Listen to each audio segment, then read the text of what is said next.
Hey you, it's episode 95 of the Keto Diet Podcast. Can you believe it? Because I can't. Today we're chatting about flipping the keto food pyramid, the gluconeogenesis boogeyman, and your ketones, blood work reference ranges, are they a waste of time, and so much more.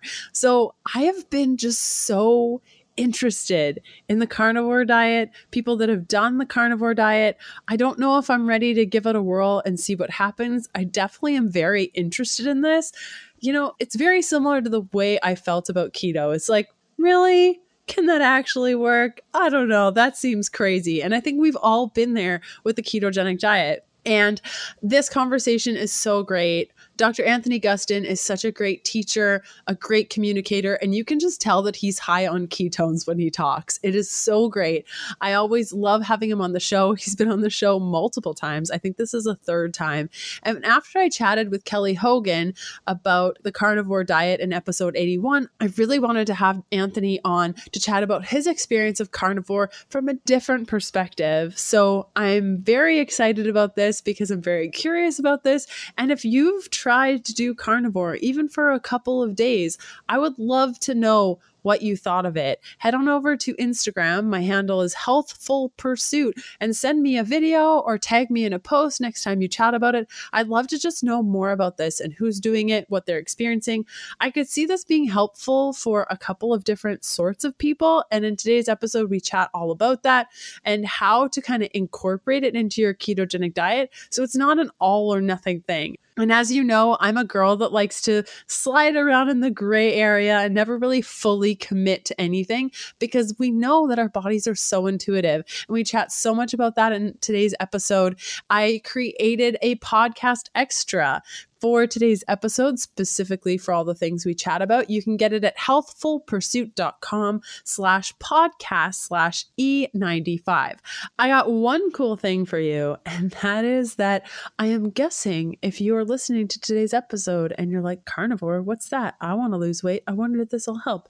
That perhaps you're here because you want to lose weight. And if you are, I understand that when you're on keto or really any diet, it can be a struggle to lose weight. So I've come up with 8 steps to end weight loss struggles. It's a little free download. You can go to healthfulpursuit.com/weight to download it, and it'll outline how to know if you are eating enough versus eating too much in order to spark weight loss, the role stress has on your ability to become properly fat adapted, how hormones play a role in your weight, and so much more. Okay, let's do this thing. Welcome to the Keto Diet Podcast, the show all about keto for women, so you can burn fat, balance your hormones, heal your body, quickly adapt to a ketogenic diet, avoid common struggles, and get the results you crave. And now, here's your host. You might know her as the Keto Queen. She's the international best-selling author of The Keto Diet, founder of Happy Keto Body, and she loves dipping pork rinds in avocado oil mayo, Leanne Vogel.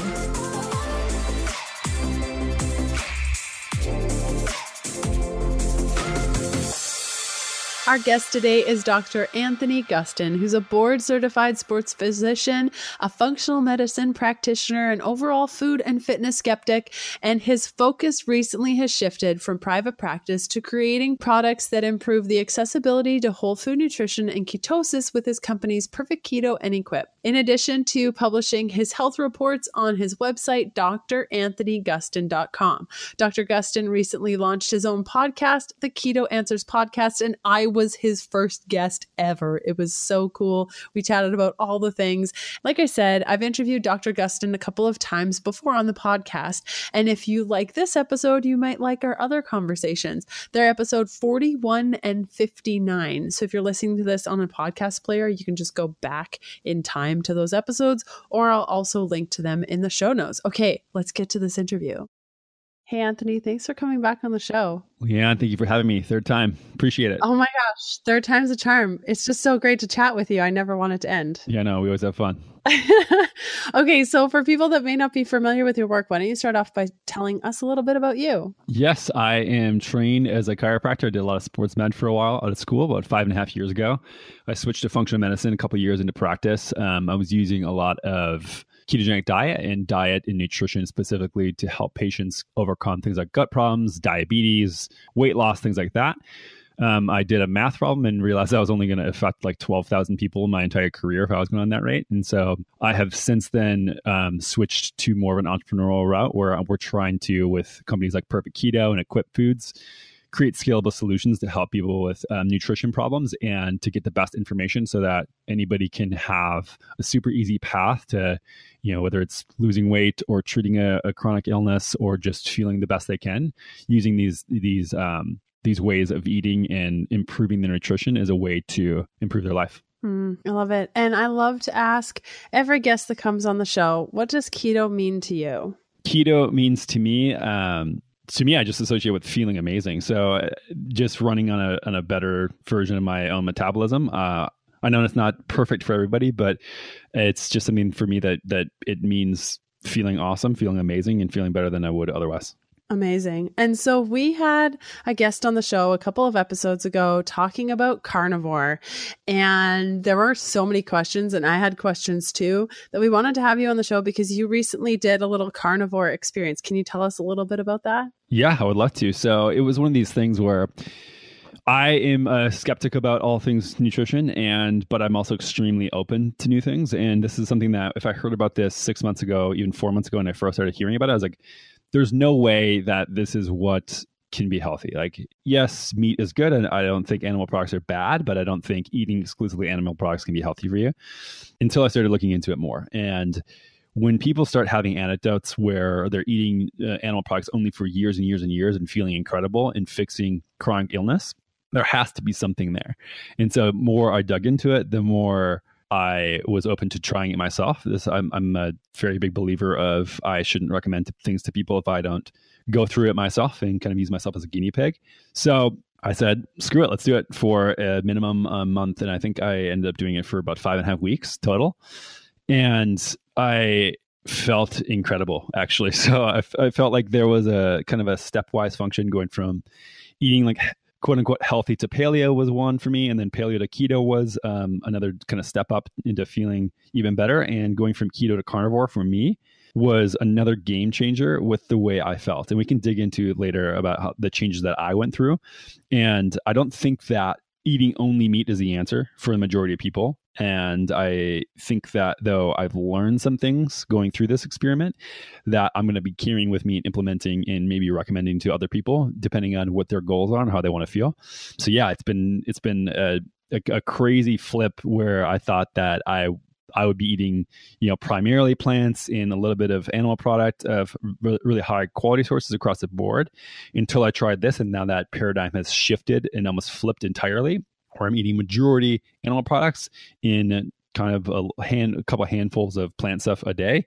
And I'm feeling incredible, kind of doing this modified carnivore approach now. That's so cool that you mentioned that, because I noticed probably about a year ago when I really started just not having such strict rules around keto and whole foods keto, that I just gravitated more toward like not loving vegetables. And that was really interesting to me because I used to be vegan, and I'll be the first one to say, like, don't count your kale, just eat as much as you want. But just naturally, I started going toward more meat. But then there was this voice in the back of my head saying, like, you got to have your vegetables. You got to have your vegetables.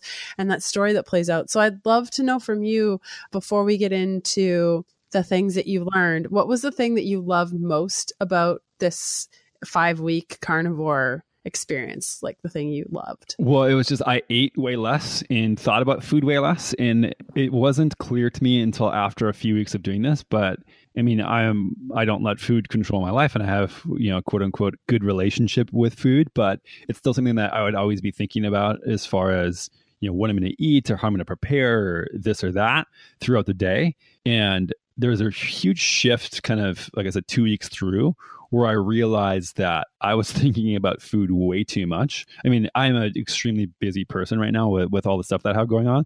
So being able to free up probably hours of my day and just simplify things from the ground up and say, okay, here's simple rules. Like, I can eat this thing and I just eat until I'm full, and then basically eat 1, maybe 2 times a day. It's simplified things to an incredible level. So that was great. I'd say it's kind of split between that and just the feeling of maximum energy throughout the day. Like the times where like I would really boost up my ketone levels and be in a deep state of ketosis and feeling incredible is how now I feel pretty much the entire day, which is something that I have not experienced before. And so it's like I have these crazy amounts of focus on a really deep state of ketosis, and now I get that the entire day, which is for me invaluable. Wow. Okay. And like, just to preface, guys, like you were keto before you did this, and you're saying that from keto to the carnivore experience that you thought about food even less. Correct. Okay, this is blowing my mind. Okay, what was the thing that you didn't like about it? Because I know come like the 4th week, I think I saw a post of like, I'm really missing just like a little bit of vegetable or something, or you had chimichurri. There was something where you were like, I just miss green stuff. Yeah. So I think one of the things is that I just moved recently to Austin, Texas, and eating meat when it gets to be like 90 degrees and humid for all of your meals is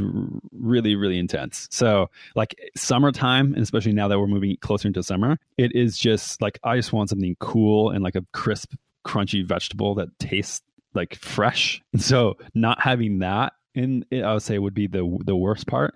I didn't really get sick of the food quality at all. Like I just enjoy eating meat, and I think it's tasty, and I think I cook it well. So like I never got really sick of it, but it was like eating the same, like kind of like feeling heavy, not like feeling like fresh is probably the worst part.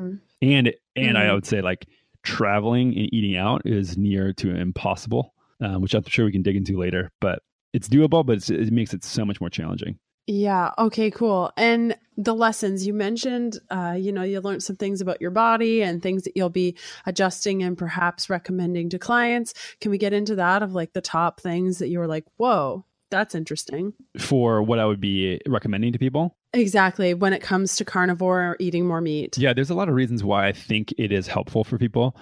I think that primarily you're getting way more nutrients than you would otherwise. And so if you put food on a spectrum from top to bottom, you're going to have things like organ meats from fully pastured animals and wild animals at the very top of this food pyramid, I would say, food spectrum, and from micronutrient density. Then next below that, you have meat sources like lean tissue meat, collagen, stuff like this, and like other parts of the animal. Then far below that, you have herbs and spices and things of that nature. And then below that, you have vegetables, below that, fruits, nuts, etc. And then way below that, grains. And so I think that generally, if you only eat at the top of that pyramid or totem pole, you're just going to get way more nutrients than you would be otherwise. So I think a lot of people probably have some nutrient deficiencies that they're shoring up by eating this way, which I think is super beneficial. I also think that when I was working with people, my practice, and people had gut problems, 9 times out of 10, they would have too much gut bacteria or an imbalance in gut bacteria, to which they need less fiber. And so everyone makes a huge deal about fiber, and that like this is the biggest travesty of me doing carnivore, is that I was going to die without fiber. And I actually think that a lot of people would do very, very well removing fiber entirely from their diet for a good period of time to help rebalance and treat probably some pre-existing gut issues. More often than not, I would say people have some underlying gut problem, especially if you've gone through any bout of like food poisoning or antibiotics or any type of digestive stuff. If you have like most skin problems come from gut issues, for example, I think that actually removing fiber entirely from your diet, and things like, avocados, they're great and they're very keto, but they have a lot of fiber and a lot of fermentable fiber that gut bacteria can feast on. And so when you remove that food, you start getting a much better rebalancing of gut bacteria. And I think that this is one of the biggest reasons why people are feeling a lot better on a carnivore diet, is just removing and having it be 0 carbs, 0 fiber. And so I think this is a very big point that helps people a lot. As I started incorporating food back in, I noticed that the more fibrous the foods I incorporated back in, and we can get to why for me personally this was the case, I felt worse and lower energy. So now my approach is a lot of animal products, and we can get into which ones I choose and why. And then if I do vegetables, I do a lot of non-fibrous or non-FODMAP, which is just a fermentable form of fiber for my vegetable sources. And doing it that way, I feel pretty incredible. And so you mentioned ketone testing a little while ago when you were doing this experiment. And I know, and I've been shouting from the rooftops for years on this, the whole gluconeogenesis piece. And I think you proved that it's not such a big concern when it comes to ketones. Can we elaborate on that, of like where you saw your ketones go and how it wasn't really affected negatively by the protein intake? Yeah, they were, surprise, no different than when I eat 20 to 30 grams or 40 grams or 50 grams of protein. If I gorge myself on fat and have as much ketones as possible, I'm always on a little bit of a lower end here. So like 0.8 to 1.0 is pretty normal for me. But I tested this and at no point did that change. I upped my protein significantly. I didn't really force myself to get a specific macronutrient every day. I ate until I was full, and that looked like usually like 2 ribeyes a day, roughly, or I would say like eight like hamburger patty type of size.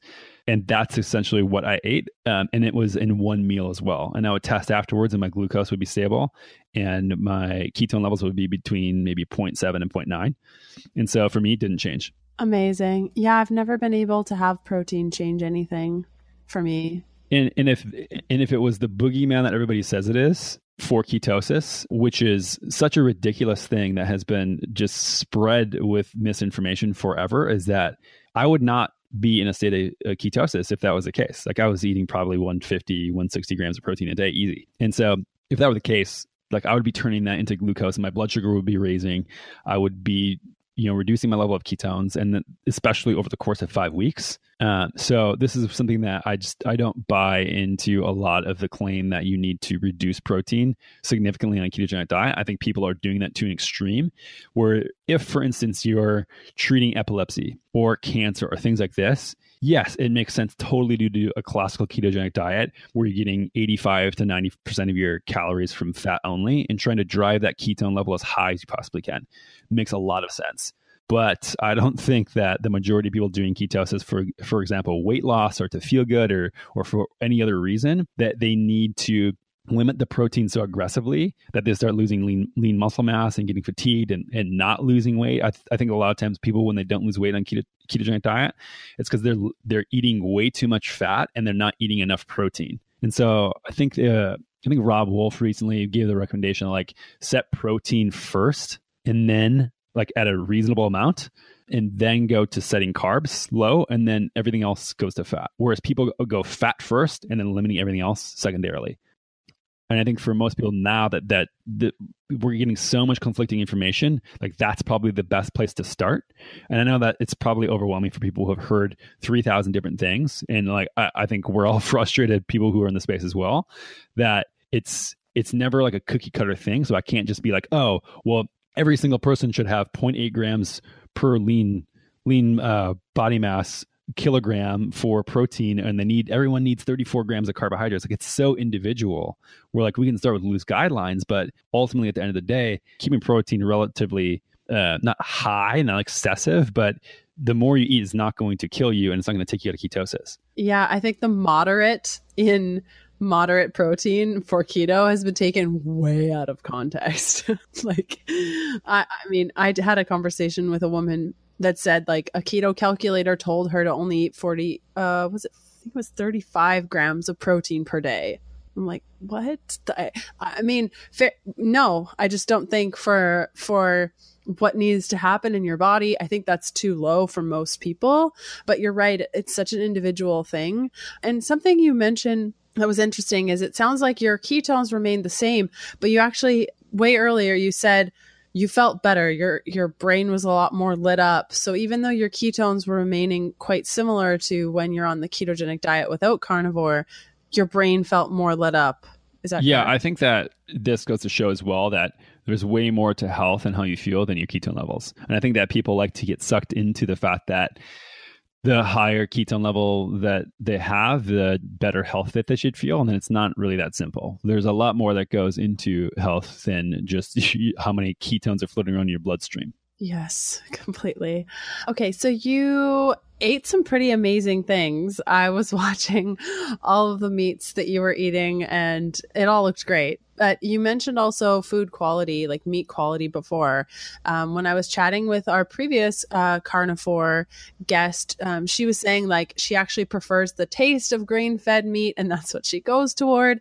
I'd love to get your feel on the quality of the meat, if that was important to you and why. That's interesting. I never heard anybody say that. I think that if people say that, I think that they just don't have the right grass-fed meat. So for instance, the stuff I get in Austin at this ranch called Bar 3 Ranch, they do grass-fed for up to 2 years in the cow, and they actually get to a full weight, whereas a lot of grass-fed farms butcher at like a year or so, because they're trying to turn over their production of meat much quicker. And so if you have grass-fed meat that isn't good, it's just probably of not good quality. So that's just a side note. Of course, I think quality is an imperative, and I think that this is, I think we get into a tricky situation, because obviously I recommend getting as high of nutrition as possible. And that goes from like a wild or fully pastured animal. And I don't support ethically the grain-fed, commercially raised animals in that type of environment. I just think it's pretty atrocious, and I don't support that. So I think that supporting grass-fed just for that reason is worth it alone. But to be fair, I think that if people were even eating grain-fed meats, the majority of their nutrition, they're going to get more micronutrients and more building blocks for their cells than they would if they were eating like a standard ketogenic diet where the animal product is as of a low consumption rate. And so I think that eating exclusively animal products in grain-fed is not ideal or the best, but I think it is probably more micronutrient dense than not eating it. Does this make sense? Really? Yeah, it makes sense. I'm surprised. Yeah. Okay. Which is like, cool. However, like I think that there's a lot of things that people are doing where they're not like, is getting that much micronutrients offsetting, like, are we blowing out of the water like the inflammatory food or like the inflammatory fats in grain-fed meat? I'm not sure. And like, does the heightened level of micronutrients because you're still getting micronutrients, a lot of them in proper building blocks, versus say people eating a ketogenic diet with, polyunsaturated oils or this really weird like Franken cheeses that everybody likes to craft singles and stuff like that. Like, of course, I don't recommend any of this stuff, but I mean, I don't think we have the answers completely clear yet, as if, obviously grass-fed, pastured, wild is the best for sure. But what does that look like for people? Let's say they have a gut problem and fiber lights them up. They don't know it. They reduce that completely and start to normalize that with grain-fed beef. Like, are they getting a net positive effect? I would have to say that some people probably. Is it, is a small amount of grass-fed meat plus the rest vegetables better than grain-fed meat and very few vegetables? I don't think we have the exact answer on that yet. But I think for some people, it would actually be advantageous. For some people, it probably wouldn't be. This is just something where I think it's a very individual approach as well.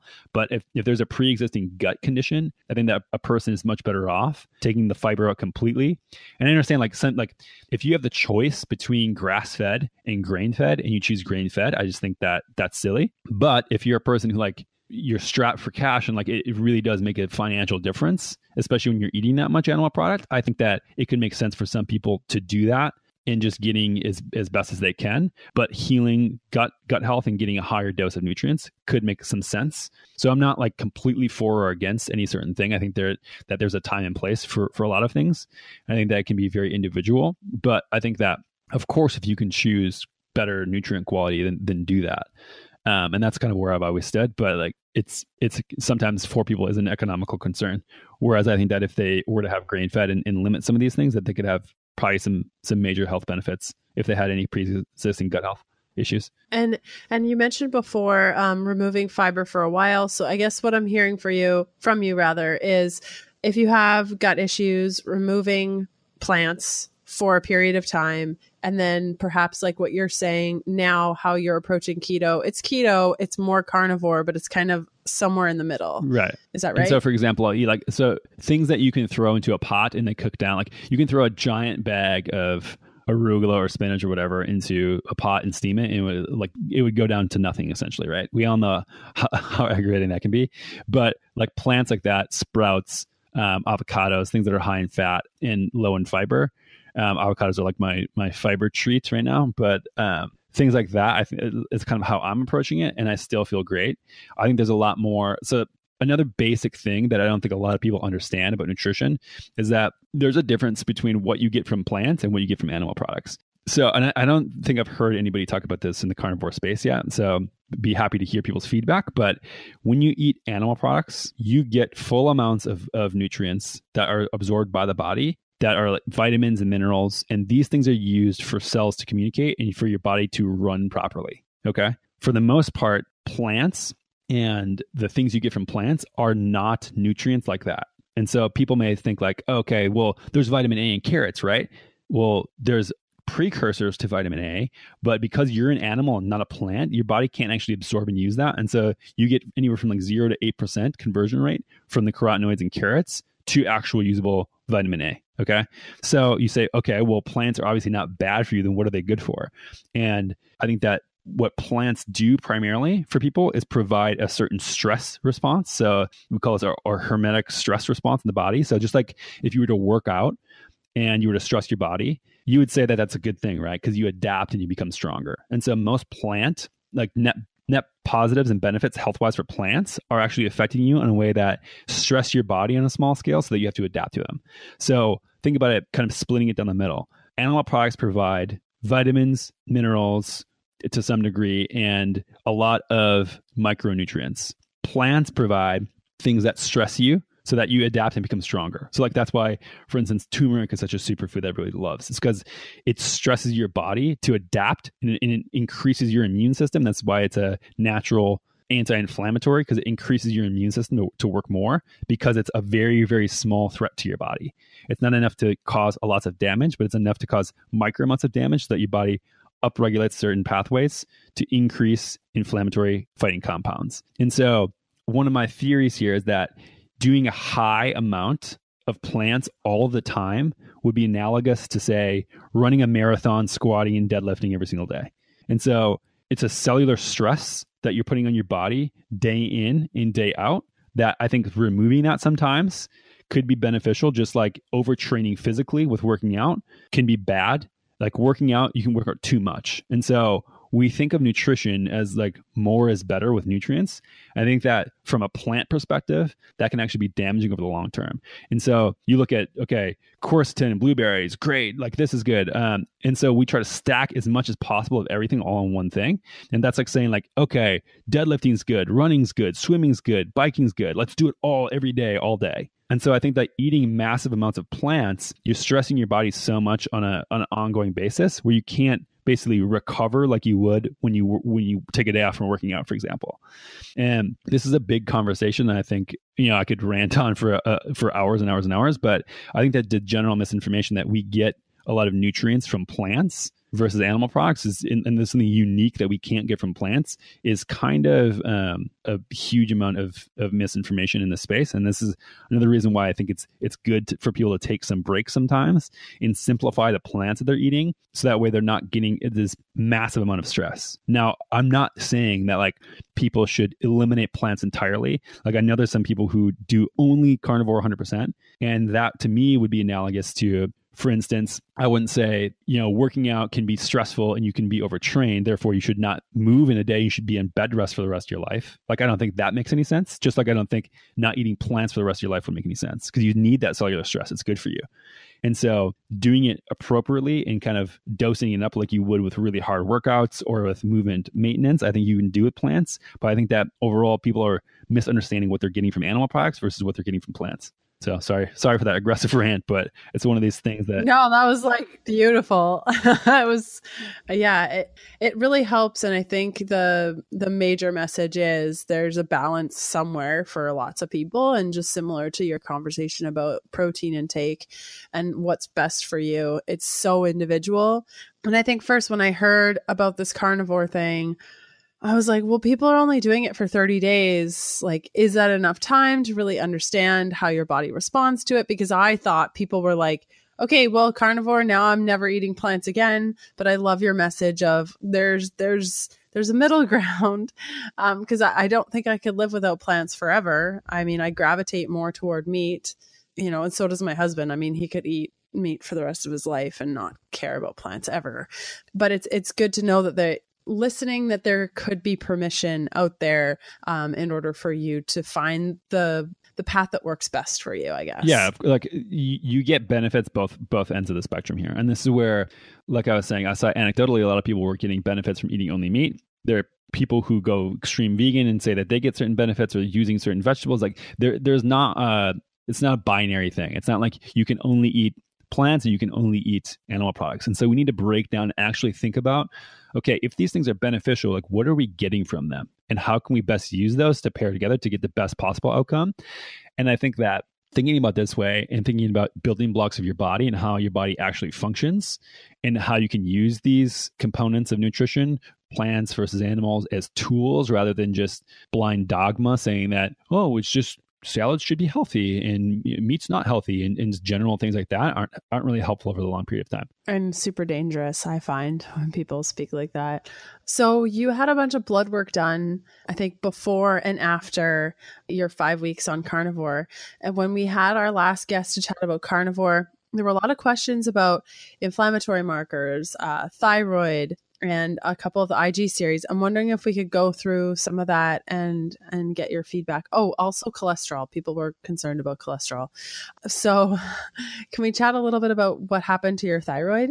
Yeah. So what we'll do also is just kind of a sidebar real quick that I haven't released any of this stuff yet just because I've been incredibly busy. I think that I've had some questions as if people thought I was hiding things. I've been slammed. So I've been into like, I think 8 or 9 different cities since I finished up with carnivore, and I've just been like, work's been crazy. So I will get to that. All this stuff will be published on my website pretty soon. And I'll do a podcast on my own show about all these findings as well. 2, I want to put out a precursor that I did. So there's no inflammatory problems. So we'll go over all the numbers here. I will explain later about how this could affect, but I did have a gut infection and an imbalance of bacteria, which may have modified some of these findings. Again, we'll go over that in much more detail on my own website, but that had been like through the beginning of the year had been a super stressful time for me. I went through a giant move. Was traveling like crazy, just different time zones pretty much every single week. So there's a lot of stuff that I need to shore up individually. I actually think that moving to a carnivore diet helped me significantly get over some of these humps. And then 3, there's nothing to be concerned of here. I'm not trying to explain my way out of anything, but I think that, so Sean Baker is another guy who's doing carnivore for around 2 years. He finally released his blood work and people were aghast at some of his results. I think that another thing we need to realize here is that we don't even have the right reference ranges for someone who is healthy on a ketogenic diet. And so to think that we have reference ranges on blood work and we know what's good or what's bad for somebody who eats all animal products, we have no idea. Reference ranges to say like, this is good, this is bad, come from the average that we get from people who go get their blood drawn, which are generally sick, unhealthy people. And so there's standard blood marker ranges that you can get on a blood work test.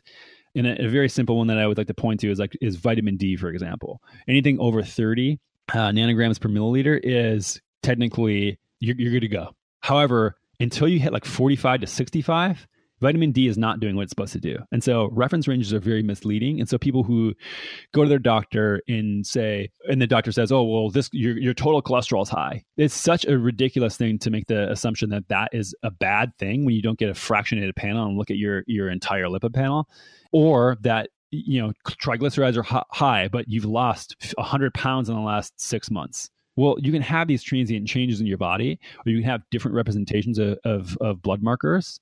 And just the fact that like people generally attack others or like make assumptions on health based upon our standard reference ranges and don't actually think about things as a big picture. And so again, a little bit of a rant, but I just want to make sure that people like understand that blood work is not definitive. It's a snapshot. Things change, and we still don't even know what is healthy or what is not healthy, especially for these specific populations. So when people were going nuts about Sean Baker's blood work, I went a little nuts because we just don't know what's appropriate. And when you have subjective measures where people's inflammation goes down, their joints feel better, their gut health is better, their skin's better, they feel better, they have more energy, they have more mental clarity. Yet one thing in a blood marker is changed to quote unquote unhealthy levels. I think it's just bananas to be able to extrapolate and be like, oh, well, you're unhealthy now. Well, would you rather have all those other subjective markers of health and have an objective changed measure like relatively small? And so this is where I think that we need to really be mindful of the big picture here and realize that we don't really know a lot of this stuff about these objective measures. But that being said, thyroid, we can dig into it. So you want thyroid? Are there any other markers that specifically that you wanted to dig into? So thyroid, TSH, free T3, inflammation, specifically CRP, cholesterol, maybe like triglycerides, HDL probably. And then if you had any of the IG tests done too, that would be cool. So TSH went from 2.82 to 2.62. So that, I would consider that not really a significant change. And I think that, again, that's in normal range. So I had two different styles of these thyroid panels, but everything else was essentially, so T4 went from 6 to 6.5. It looks like free T3 in the post, I didn't get in the pre, it was 2.9. So I think that these are all very, very normal ranges. I've never had any, and people argue that thyroid is more of an issue for women. I just disagree completely. I think that there's a lot of reasons why thyroid is worse for women. I think that a lot of it comes from not paying attention to under eating. And I think that a lot of that starts modulating a thyroid hormone with women over a long period of time. So not super concerned about that. C-reactive protein went from 0.69 to 0.84. So that's, I mean, you could have that change of a difference from day to day. So that, I think, I don't know if you have any questions about that, but anything under 1 is super, super low. And like I was saying, this is a time of significant stress. I'm surprised that that wasn't higher, to be honest. So under 1 of both of those. Triglycerides went from 124 to 112. So actually a decrease on that. And that's something that just like working at being more stable and not traveling a bunch is going to help mitigate that, and like keeping stress down as well. That to get under 100 is what I'm looking for. HDL was 45, stayed there and went to 45. That's about the level I've had my entire life, and nothing's really changed that. VLDL went from 25 to 22. LDL went from 166 to 188, which again, people may say like, oh my God, it's a giant change. No, it's not. It's completely fine. And we can get into later more of that. But that's, again, you could have a bigger change going from day to day or from morning to night than that. Like, that's not a significant change. So any questions about those over? I think it's interesting. Your free T3 you said was 2.2? 2.9. Okay. So very cool. I need to be at 6.5 to feel normal. Like that's a very big difference, isn't it? Like, yeah, I just, to comment on your conversation around how blood work, we don't know what the levels are and what, and you're totally right, especially in Canada, our levels are even more ridiculous than in the United States and what's required. And what is that, what standard is that too? Like what, because I know that, for instance, like some of the measurement systems are different. So the numbers are actually different. Yeah, no, this is I convert all of my blood labs over to the US system. I'm just trying to look at what free T3 is. Yeah, so like that in a standard, quote unquote, standard reference range from blood work would be like extremely high. Yeah, but if I'm under 6, I am a mess. If I'm over 7, I'm a mess. And it's the same reference range in the USA and Canada. We use the same. Yes. So this is T3. I just thought that was an cool. Excellent point here. Like, 1, it's very individual, and 2, that would technically be out of range and probably freak most doctors out. But it just doesn't. A lot of stuff just doesn't matter. It doesn't. It doesn't. So I just wanted to point on that. It's like, if I'm at 2.2, I'm like not getting out of bed. I am a hot mess. I'm not eating. My hair is falling out. I can't even. So that's really cool. So people maybe who are in your situation, then I think this might be a good learning moment. What do you do then to modulate that and make sure it is at a certain amount? So the ketogenic diet helped me a whole bunch. When I find that I'm too low, it's usually because I'm not doing carb ups. So I'll do a carb up and that helps to increase it. And I have to take desiccated thyroid in order to help it. I can't keep the level high enough. Making sure that I'm eating enough. When I fast for long periods of time, my level goes down. When I'm overly stressed, like on book tour, generally, when I'm, like you said, when you're traveling and you're in a new city every day, it's almost impossible to get levels right. Like it's really hard. So oftentimes I boost up my desiccated thyroid when I'm on tour. Sometimes it's even double just to make sure that I can like get out of bed and make a flight.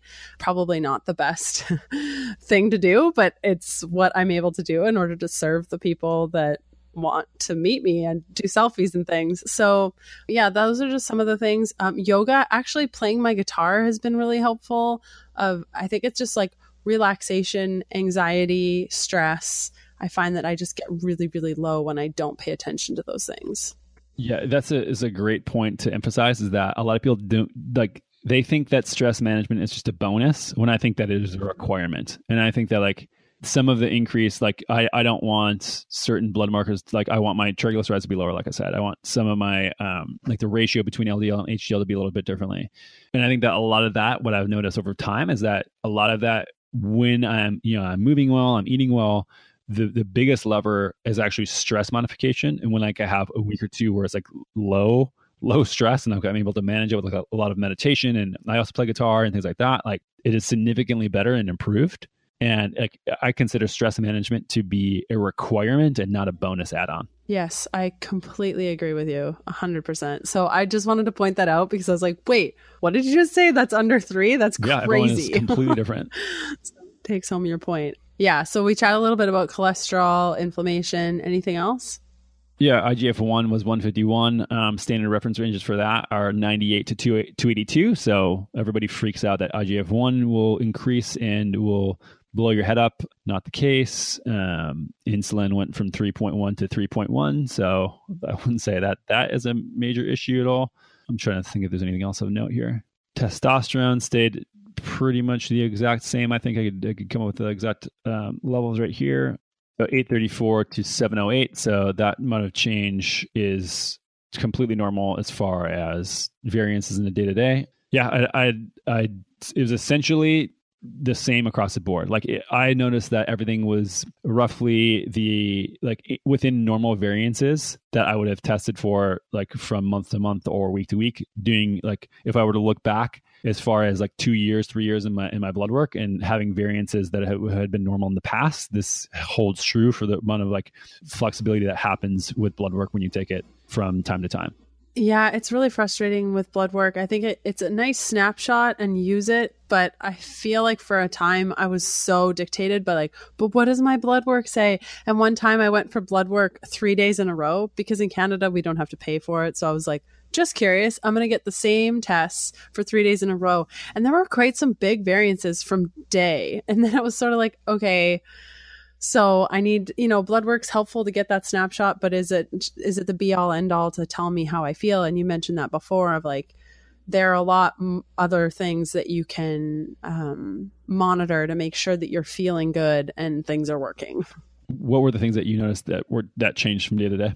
Cholesterol. So this was like 3 years ago. Cholesterol, my free T3, especially HSCRP, and sex hormone binding globulin. And that could have been, I could have had more flax oil on day 3 and then it went down. And then of course, because I'm a woman, like estrogen, progesterone, that's constantly a moving target. Those were the ones that stick out in my brain. Yeah. So for people listening to this, it's just like, please do not identify with what one lab value shows you as if you have a problem or you don't. You need to confirm trends and you need to confirm them over time, and anything else is irrelevant. And for another point that I like to make is that generally speaking, if your inflammation is low and you have any sort of cholesterol, quote unquote, cholesterol problems that your doctor says, just take a step back and just relax a little bit. Like if your subjective measures are fine and you have difference in cholesterol, whatever, you're losing weight, triglycerides are up, any of this stuff, you need to just relax a little bit and look at the bigger picture. Another point to make, so I did a fractionated lipid panel. And this is where the gut infection that I had comes into play significantly. So my small LDL-P, the particle size of the LDL, this is what you actually want to look at. If your LDL is above normal or your doctor is concerned about it and not running this NMR profile, which just basically splits out your cholesterol particles, do not listen to anything they have to say other than that and request for this test. So I just did a podcast on my show with Bill Davis, if anyone wants to listen to it, that breaks down all this stuff. But my small LDL is extremely high right now. So the first test was like 1262 and the second one after Carnivore was like 13 something. So again, normal variance. But this traditionally for me on keto is like 100 or under. And so like this is extremely high. So this is one of the signs for me. It's like, okay, I really need to fix things, but like it wasn't a before and after. And it's just awareness. Like you said, now you know exactly how to modify your free T3. I know how to modify this number and I have in the past. And so like, it's just like, okay, I need to do way more self-care and slow things down a little bit and treat my gut and do a massive gut protocol. And that's all there is to it. And so I'm not scared about this. It didn't change considerably.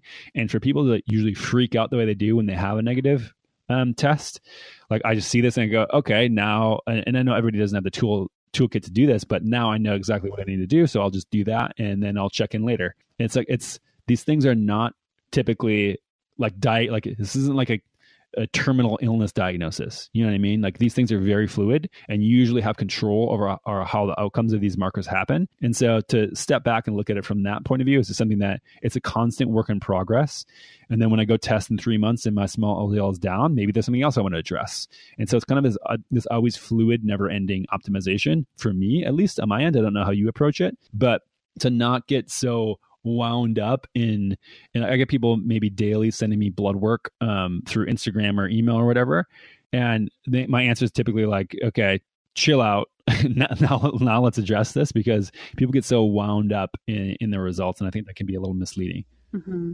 And it's also scary when the person in the white coat is like, your cholesterol is so high. We need to do something about this. Oh my gosh. Yeah. My sister's friend, who's 28, has high cholesterol and needs to be put on statins like yesterday. And I'm like, whoa, slow down. Let me look at this. And, then you start to talk to her about her behaviors and, she's working out at the gym 7 hours a day, plus also having a full-time job and doing Olympic lifting and not have any personal time. And I'm like, okay, so why don't we address that first? Like, I think it's really scary when somebody who you feel has your best interest is just not telling you what you may need to actually hear right now. There's just one last thing that I think I want to touch on before I know there's a lot of ranting in this episode, so I'll try to keep it to a minimum. But there's certain things where people now like know of certain pathways, like IGF-1 is one. So they think that anything with IGF-1 is bad. And they think of mTOR. This is a very trendy thing to talk about to try to convince people that you shouldn't eat more than 5 grams of protein in a day, because if you eat any protein, mTOR, and then the conversation is just done. It's just one of these conversation stoppers where people throw it out there and then act like you can't defend it. Biology is very complex, and these systems, like generally when you look at them, it's not an all or nothing thing. It's not like if mTOR is activated, you're going to die. It's if you have certain growth mechanisms where you don't want things to grow, like for instance, if you have cancer or other issues like that, where you do not want proliferation of cells, you do not want IGF-1 or mTOR or things like this activated. Okay. However, if you are directing these things on what they should be doing through things like strength training and proper nutrition, like actually having the nutrients to guide things around your body, these are not the problem, the boogeyman that people make them out to be. And so mTOR, in my opinion, and from what I've looked at, is just a non-issue when it comes to protein. Like work out more and tell growth signaling in your body to build lean tissue mass. Like, do you not want that? When you work out, like preservation of lean tissue mass is the highest predictor for increasing longevity. More than fasting, more than caloric restriction, like keeping muscle mass on your body as long as possible. That's what makes people live the longest and have the highest quality of life. And so if you didn't want that, then like decrease mTOR, decrease IGF-1 as much as you can.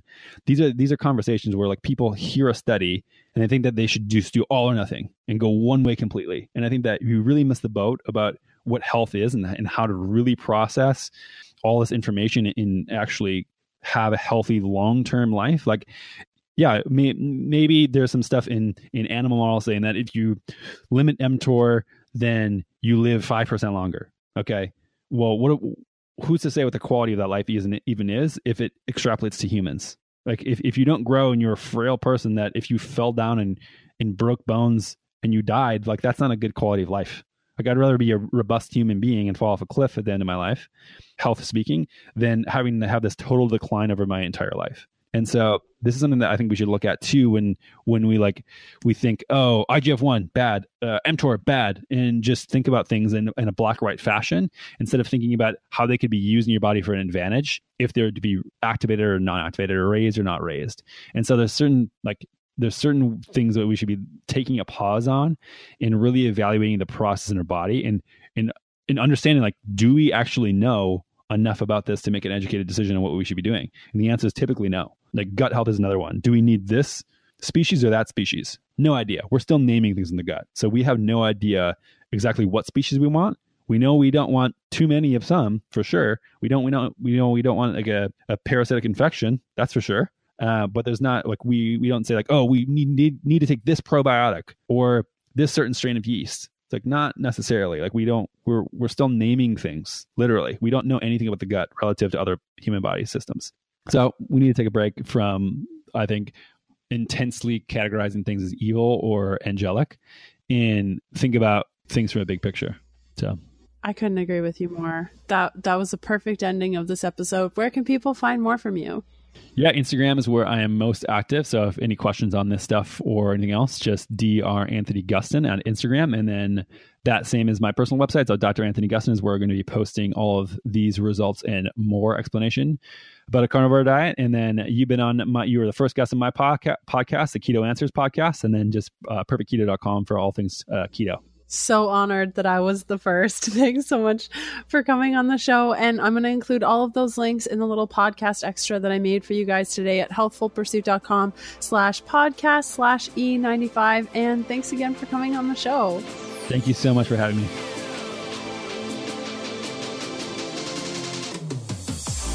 Thanks for listening to the Keto Diet Podcast. Join us again next Sunday to discover more keto for women secrets for your fat-fueled life. The Keto Diet Podcast, including show notes and links, provides information in respect to healthy living, recipes, nutrition, and diet, and is intended for informational purposes only. The information provided is not a substitute for medical advice, diagnosis, or treatment, nor is it to be confused as such. We cannot guarantee that the information provided on the Keto Diet podcasts reflects the most up-to-date medical research. Information is provided without any representations or warranties of any kind. Please consult a qualified physician for medical advice, and always seek the advice of a qualified healthcare provider with any questions you may have regarding your health and nutrition program.